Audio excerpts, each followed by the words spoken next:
Assalamualaikum warahmatullahi wabarakatuh. Ya, terima kasih sudah menonton video saya. Di sini saya akan share materi tentang sistem kelistrikan, yaitu sistem starter elektrik yang memakai dinamo starter, ya, berjenis magnet permanen atau yang tidak memakai kumparan medan, ya. Ini rata-rata dipakai pada sepeda motor.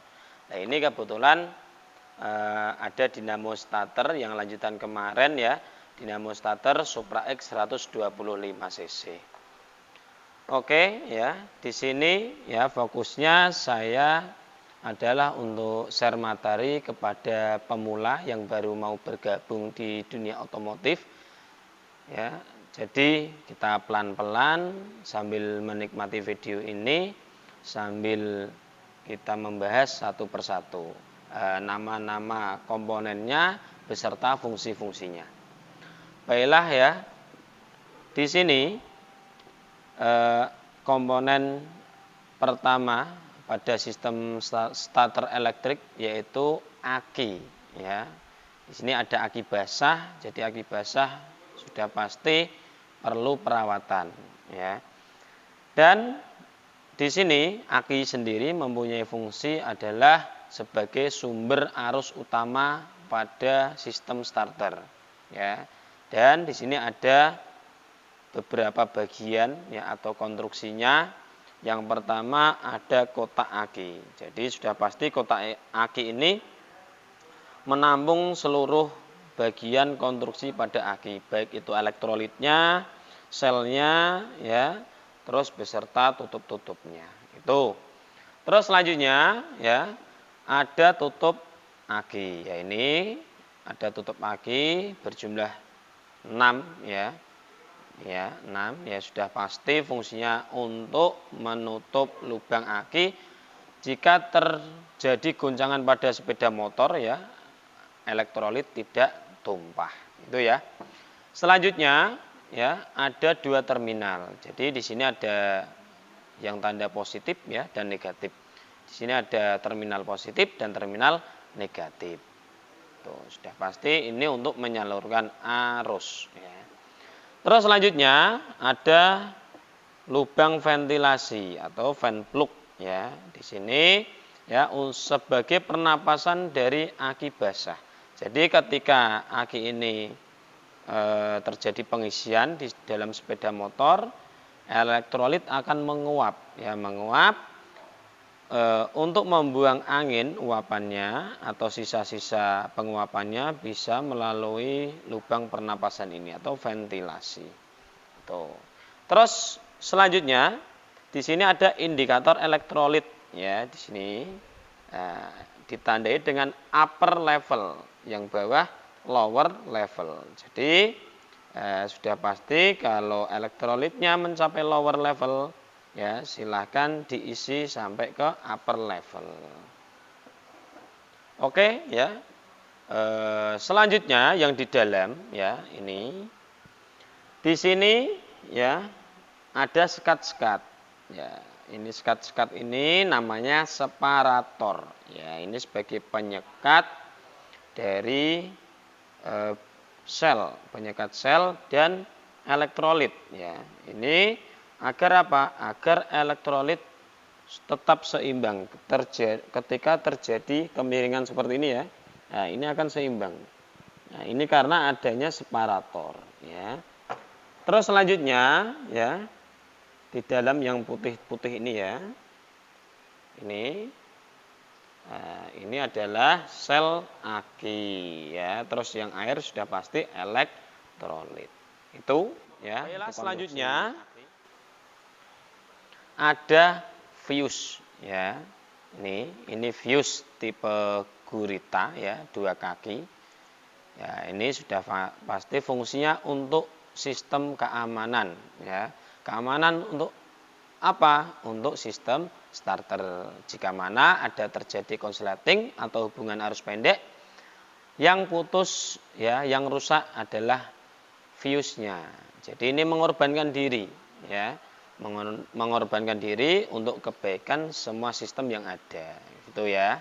Jadi sudah pasti ini untuk keamanan sistem ketika terjadi konsleting. Selanjutnya ada bendik ya, atau bahasa tekniknya relay regulator ya. Jadi ya saya buka ya.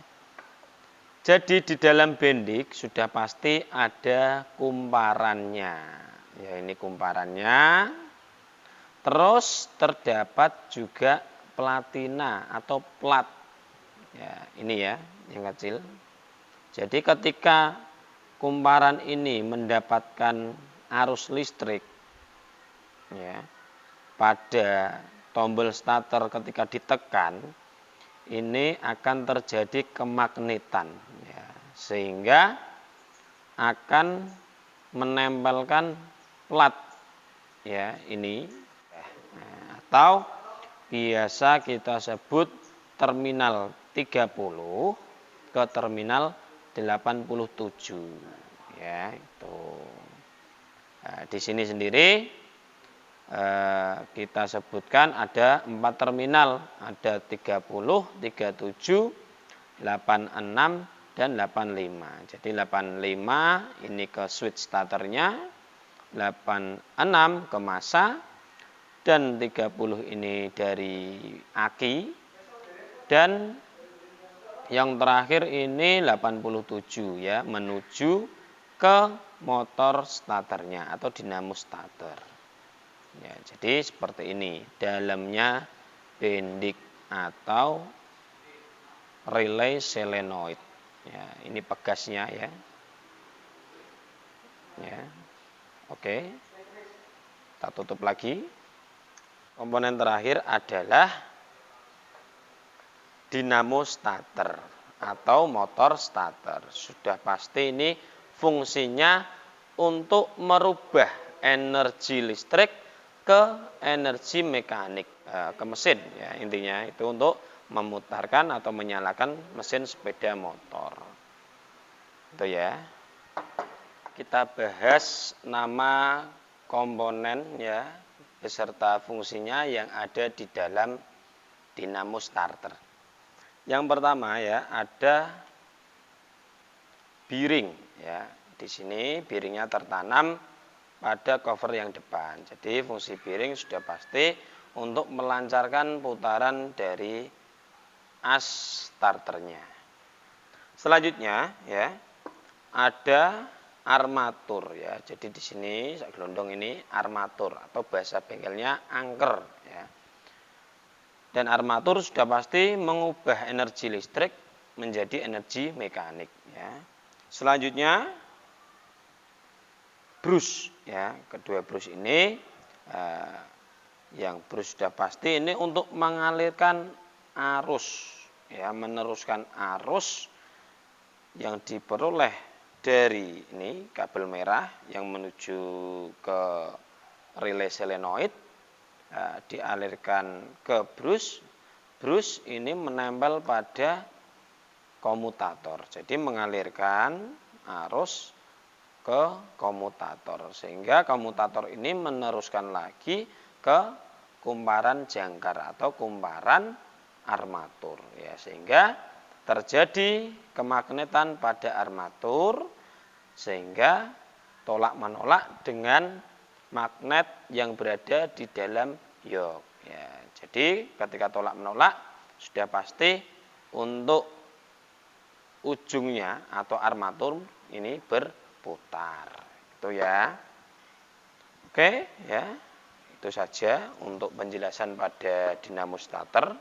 Selanjutnya akan saya jelaskan tentang cara kerja pada motor starter ya.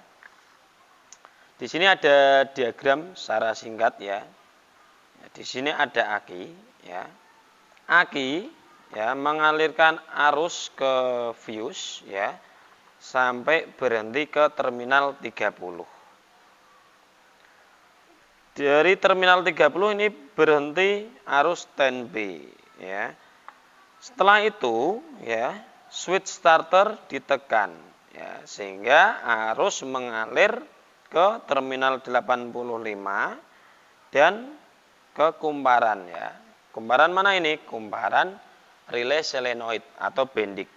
Sehingga terjadi kemagnetan, plat tembaga yang berada di dalam ya, yang berada di dalam relay solenoid ini langsung menempel ya, platinanya ini, platnya menempel pada terminal 30 dan 87 sehingga mengalirkan arus baterai ke motor starter ya. Terus diproses di motor starter sehingga arus listrik menjadi gerakan berputar atau mekanik. Itu ya. Jadi itu secara singkat penjelasan dari cara kerja sistem starter elektrik atau yang memakai dinamo starter. Baiklah, terima kasih. Wassalamualaikum warahmatullahi wabarakatuh.